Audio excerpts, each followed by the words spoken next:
Hey guys, welcome back to my channel. So today we're gonna do a little she talks. That's what I'm gonna start calling it, she talks. By April being Sexual Assault Awareness Month, I wanted to come here and tell my story just a little bit. I am a sexual assault survivor. I'm not gonna tell my whole story like in detail, but I will gonna hit the high points and then talk a little bit about, talk a little bit more. So all this went down last year, January 29th, 2019 to be exact. That date will forever be seared in my memory. I actually was raped by a guy that I met walking home from class. It was a Tuesday. It sure was. It was a Tuesday, and this guy just kind of like stopped me, and he was like asking me, "You smoke?" People who know me know I don't smoke, but he wouldn't know that. But I don't smoke, and I was like, "No." So like he kept like trying to keep a conversation going, and I was just like, "Do you want my number or something?" And he was like, "I mean, I wasn't gonna ask you for it, but I mean, since you volunteered it, I'll take it." Okay, so I gave him my number. Fast forward, he walks me home, and apparently he stayed at the same apartments that I stayed at and on the same floor, because like I didn't tell him what floor I stayed on. I actually got in the elevator and he followed me into the elevator because he was going up the steps, and then when he saw me waiting at the elevator, he came and stopped walking up the steps and came back to stand by me. And so he walked me all the way to my door. And like at this point, I'm like, "Yo, homie, you could like leave, like go." You feel me? But he just like stood there and he just like walked in like right behind me, and I was like, "Okay." I said, I guess you can stay here. It's like, chill here, but ain't nothing happening. You could sit your ass right here on the couch. Like, don't even think about going in my room. I say you're not welcome in my room. Sit right there. If you gotta use the bathroom, you go ahead and go home. The living room is the only place you can venture.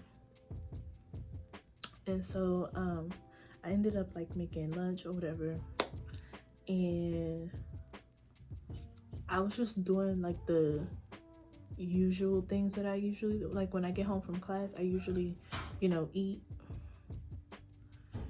chill, do some homework, because I usually wait till the last minute to do the homework that was due that day.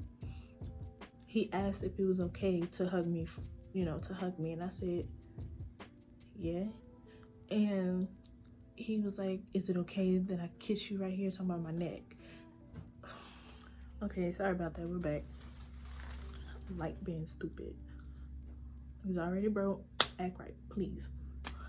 But yeah, he asked me to kiss on my neck. Yeah, that's fine. And then like I go in my room to like get, homework things so I can like just sit on a couch, because I didn't want him to feel like he was welcome to walk in my room. But he walked in there anyways, and boom, bam, done. Homie pushes himself onto me. No matter how many times I had said no, he went there. And it hurt so bad. I just remember laying there crying. I had a hat on, so like, yeah, I had a hat on. I had on sweatpants, and then I had on my high school tracks hoodie, and I had a hat on. So I remember taking the hat and covering my eyes, and then I'm just crying because I'm scared. I'm like, yo, like this is really happening. And I was just praying. I was just like, God, please make this stop. Like, I don't want this. Like, this is stupid. Like, why would somebody even do this to me? I've done nothing wrong. I didn't even give off signals that like I was interested, because like each time he tried to like, you know, go a little further, I'm like, okay, no, that's not cool. So afterwards, he tried to like sit and, you know, chill afterwards, like it was all good, you know, all good in the hood. Nobody, boy. So I got quiet, just went sat in the bathroom crying. And then after he got off the phone, he was like, all right, I'm gonna head out, you know, I'm gonna call you later. I said, okay. So after he left, I showered. Yes, I showered. I felt so dirty, y'all. I felt so dirty. I was like, this is all my fault because I let that nigga in. I allowed him into my space. I allowed him in there.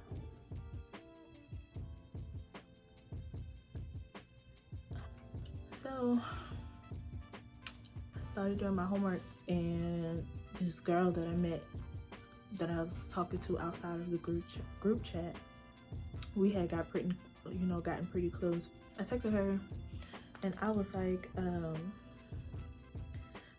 what do you call, let me see if I still got it. Okay, got it.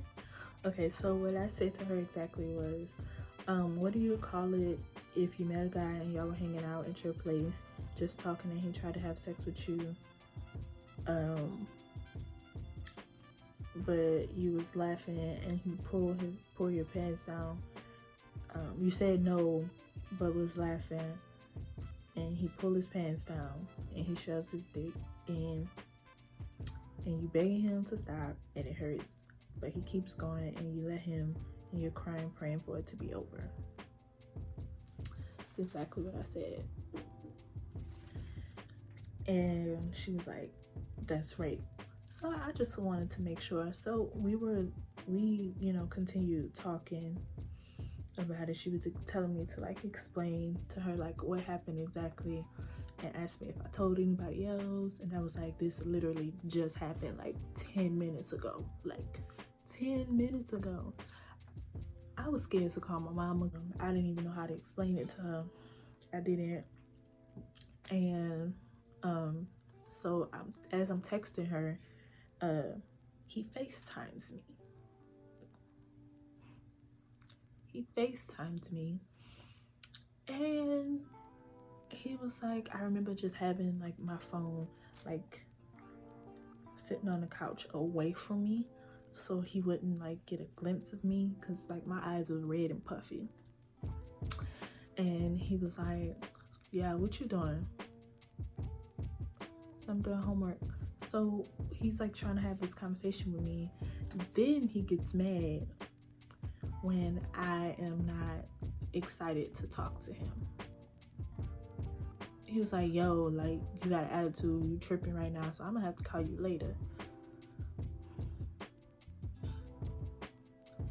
So after that conversation I had, it was like, by that time, it was time for me to go to class. So I go to class, and this day, Dr. Hester decides to, I really appreciate Dr. Hester, because she checked on me a lot without, singling me out, you feel me? And I really appreciate that. But she, just this day, this was like the second week of class. And she was like, okay, so what we're gonna do, like the activity. She was saying a good way to like gauge where your students are is to do like a little check-in. So like that's what we did that day. She was like, so I want everybody, we're gonna go around the room. Mind you, it was only like 6 or 7 of us. So she going around the room and she get to me. I was the last one. And she was like, on the scale of 1 to 10, how are you doing today? I said, honestly, and I broke down right then and there. I said, honestly, I'm at like a solid 2. So like after class, she was kind of like, you know, what's going on? And I was like, I'm not ready to talk about it just yet. You know, it's a lot going on. And she was like, no, that's understandable. But the following week, I finally told her, because I finally told my mom and them like 3 days afterwards, and they came that night and they brought me to the hospital. Oh, I was so mad. I was so mad. I was in so much pain. And like, I felt like I didn't really have nobody, because like the person that I felt safest with, well, the guy that I felt safest with, we had stopped talking like 2 months before that. Like, had a disagreement, we just stopped talking, stopped dating. I don't even know. And like at that time, like I was just like, dang, I really need like somebody. But yeah, I finally like told her, let all my teachers know, like just in case I did not show up to class for something, that would be the reason why. But like that whole semester, I threw myself into my work. Like, school was my outlet. School really helped me manage how I was feeling. You feel me? Cause like, homie like kept calling, kept texting. Like that Friday when my cousin and my auntie like came to like, you know, sit with me, you know, in my apartment, I was in so much pain. Like I couldn't walk. I had chills. I felt bad. Like I don't really get sick. And so when I get sick, I usually could handle it. But this right here, I couldn't handle it. I couldn't walk. I didn't want to eat. So like, yeah. So he called me that Friday like one, two, 3, 4 times when I wouldn't answer. Then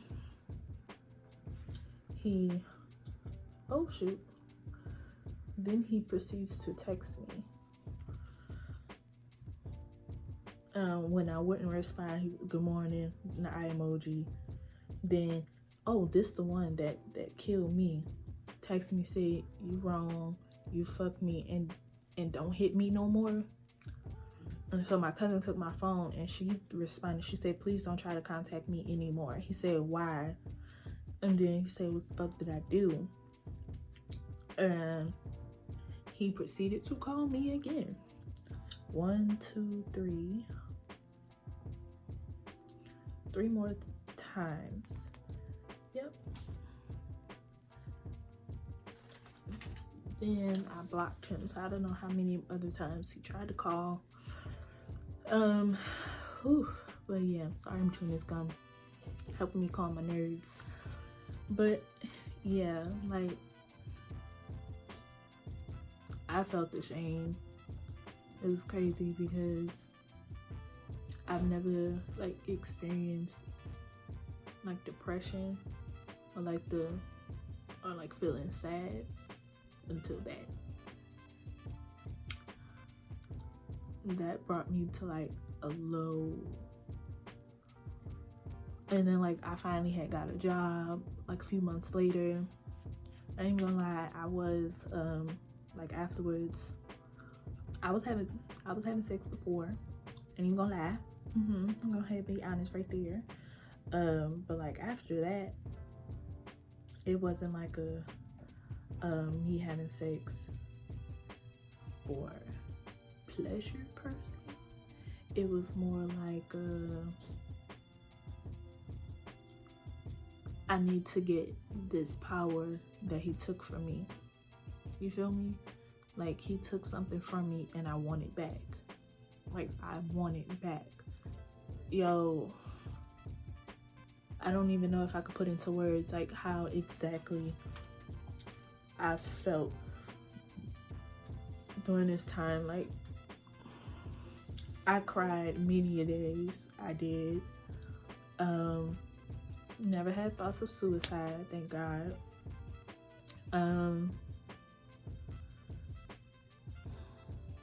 What else? I started therapy like a few months after it happened. It didn't last very long. I wasn't ready to go. So, and I also think the birth control kind of like amped up a lot of feelings. Immature boys will be immature boys. Boys are not taught to respect women and to view them and to treat them how they would treat their little sister, little cousin, little niece, mama, grandma, auntie. They're not taught, and a lot of it is put on us women and girls to be mindful of how we dress, how we talk, how we carry ourselves, and all this other stuff. But it's just kind of like, I don't want to be living my life to make another motherfucker feel comfortable. You know? It's like, oh, you can't wear that because men are visual creatures. You have to, make them comfortable. You have to accommodate them. You have to keep that. I don't like that. I never liked that. I never did. I feel like older women need to change their thought process on that, and people need to start teaching their men, their male sons, that women are to respect it no matter what she has on, no matter what she does for a living, nothing. Everybody deserves to be treated as a human being, because that's what we are. Like, how would you feel if somebody's looking at your daughter like that? How would you feel if your auntie was looking like that, been looked at like that? You know? And it's just, it's so much. Like, I'm still working through it. I'm still like I went back to therapy recently. It's certain people that I could talk to about this, because certain people understand and some people make you feel like, they don't understand, they don't really care to understand. And like, this thing like really affected me mentally, emotionally, physically, all that. Like, messed my health up. Like, I have struggles with what he did for the rest of my life. I gotta have this reminder for the rest of my life. Like, who wants to deal with that? You feel me? Depression is real. Like, I just want men as a whole to do better.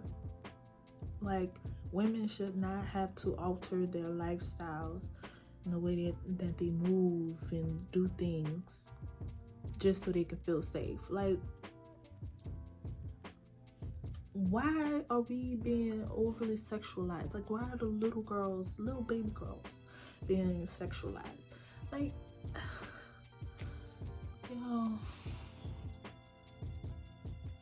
like, if you have ever experienced, any type of sexual abuse,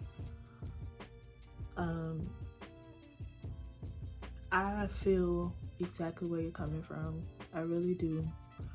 And I really hope and pray that you're out there getting help, because it was a lot to carry by myself, and not to like vent and let it out. Like, oh yeah, homie popped up at my job when I was working at Wendy's. He had popped up 3 times, and the police, every time I called to tell them, they was like, oh, we can't locate him. But how he keep locating me? He didn't even, I just got that job and he showed up. How? Then the last time I seen him, he showed up with his girlfriend. And his girlfriend threatened me. She threatened me because she was like, I don't see why you feel the need to lie on somebody you don't even know. Oh, so he ain't tell you that he creeps. Oh, then he take advantage of other people too. Oh, he ain't tell you all that. Okay, believe your baby daddy. I'm sorry. But what I don't do is lie about somebody attacking me, somebody assaulting me. That's not something I'm gonna lie for. I'm not. I'm sorry. There might be women that do that. I don't do that. But yeah, get help, y'all. Like, if you've experienced it, or if you know somebody that's experienced it and is like going through a lot of like because you go through a lot of like emotional changes because like somebody takes something from you.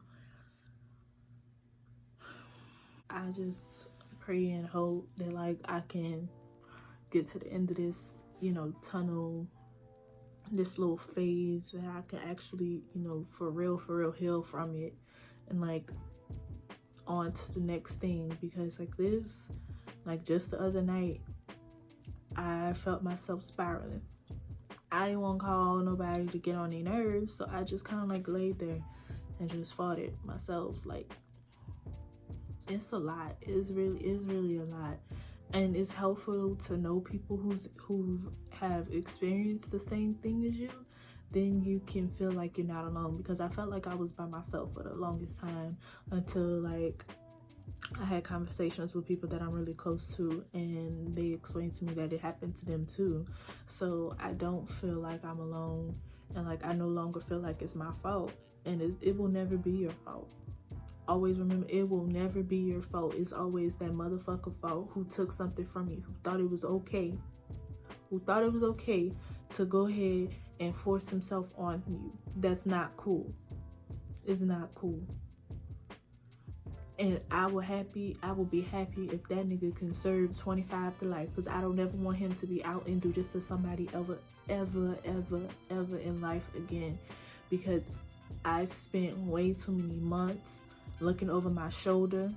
I didn't want to go out no more. I stopped going out, y'all. Like, I didn't even want to, go to parties no more. I didn't want to just like go out and just hang with my friends. I didn't want to do nothing, like nothing, because I was too scared that he might be there. Who wants to do that? Like, I saw him on the train when I was going to the Pride Parade with a couple of my friends. And like that kind of like ruined the day for me, because like it was just like he still like had some type of hold on me, and he just stared at me, and he had just, and I don't know if it was just me and if I was just like visualizing, but if it seemed like he had like a little smirk on his face, and it ruined the day for me. But I didn't want the other girls to know that I was affected by something, so I just kind of like put on a smile and just kind of like stayed close. But I looked over my shoulder. I've been looking over my shoulder since his girlfriend threatened me. No, since I kept seeing him when my friend Precious came to stay with me for like a few days. That whole time she was there, I kept seeing him, and it was just kind of like, how are the police like not finding you? Like, but you keep finding me. Like, I don't know it. And every time you see me, you like stare at me, you smile at me, and I freeze up. I freeze up. And it wasn't until earlier last month, September, late February, when my therapist, told me that he's locked up now. Like, you know, they have arrested him, and I was able to breathe. Like, that was the first time in months I was able to breathe for real. Like, breathe. I don't want nobody to ever feel like this, ever. Like, ever. Like, that ain't no way to live. Like, I legit stopped living my life because I was scared.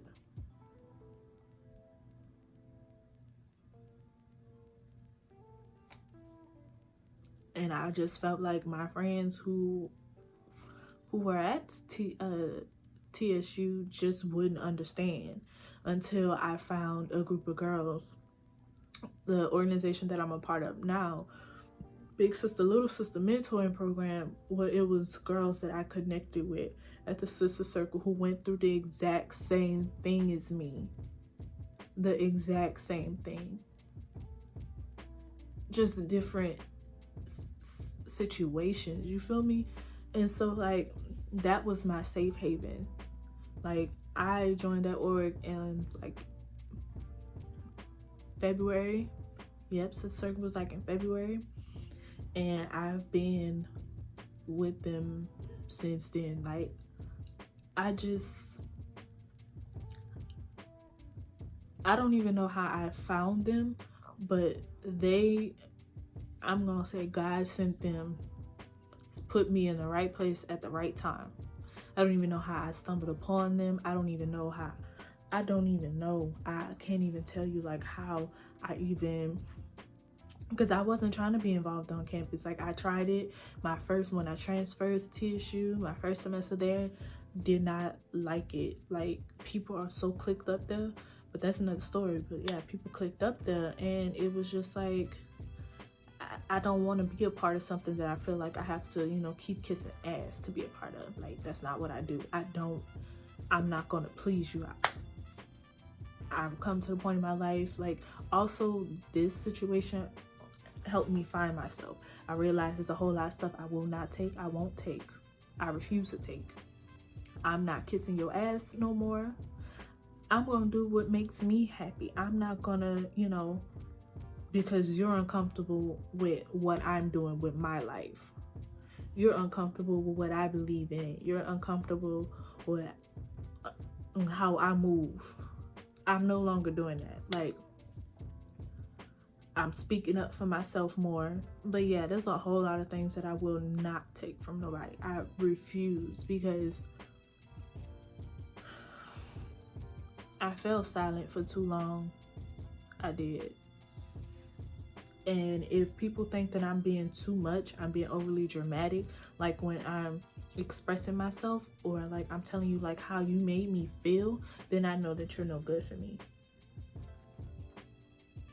I know that you don't need to be nowhere near me, nowhere near a part of my life. You don't even need to be watching my life, you know, when I post. So you're blocked everywhere. Ain't no love lost. I'm just not gonna sit here and allow you to try to make me feel like my feelings don't matter. If I feel like you are not making me feel like I matter, you're gone. I don't care if you're family. I didn't cut some family off. I don't care if you're family. I don't care if you're a boyfriend. I don't care if you're somebody I like. I don't care if you're a friend. You are getting cut off, because I will not stand here and allow you to take something from me. That's a big part of me has already been snatched from me, and I can't get that back. Parents, grandparents, guardians, whoever, teach your sons to treat women with respect. Treat your sons that they are not obligated. You know, women are not obligated to have sex with them. If this girl said no, no means no. If she says no playfully, just stop. Just stop. Let her make the move. If she is unconscious, she cannot consent.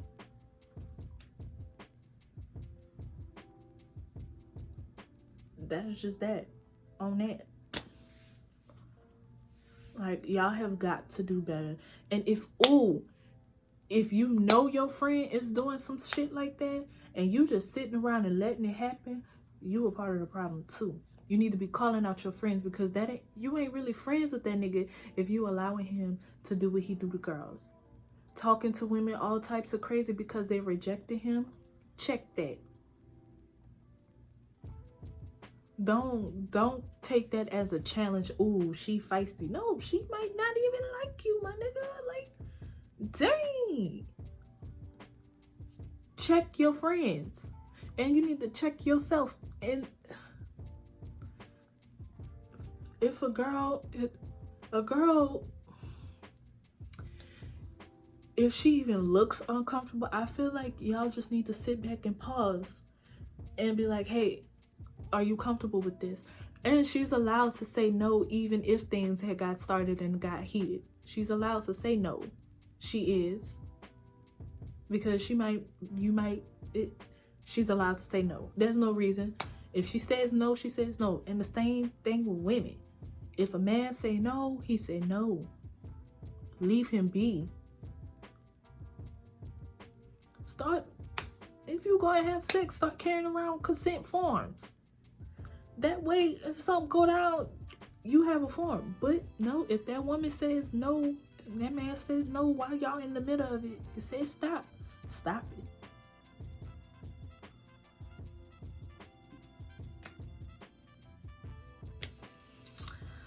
But I just wanted to get on here and just tell my story about me being a sexual assault survivor.